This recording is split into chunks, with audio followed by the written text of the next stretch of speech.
Dans un parcours d'instrumentiste, au fond, c'est assez naturel de composer. Et je dirais dans un second temps que c'est une histoire de rencontres et de sollicitations. J'ai été très souvent sollicitée et investie de projets avec la metteur en scène et réalisatrice Martine Chifflot. Et donc il y a de nombreuses années, déjà pratiquement 20 ans, que j'écris des spectacles, des musiques de spectacles et de films pour le Festival de Bourgogne du Sud, entre autres, et pour des réalisations d'Arcane 17. Donc en fait, c'est les demandes qui me poussent à changer de fonction et passer ainsi d'interprète à compositrice.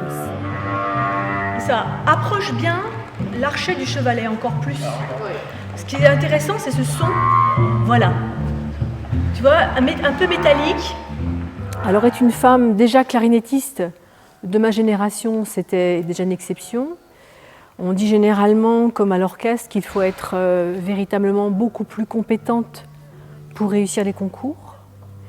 Et ce n'est pas forcément une aide, bien que des gens comme Sophie Lacaze soient véritablement des femmes qui impulsent, qui stimulent la reconnaissance des compositrices.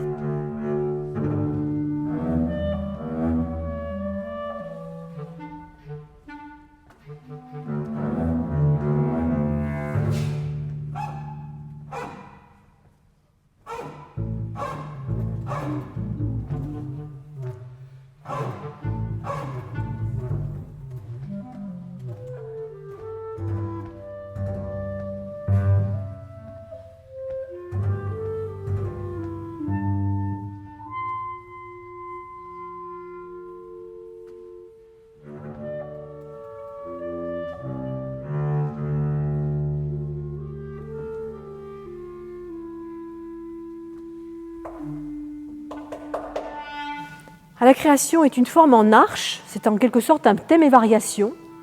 Et il y a une unité parce que c'est ce thème initial qui va passer dans 8 mouvements. Donc au début, c'est son uni, un son uni, un travail sur la respiration et l'archet.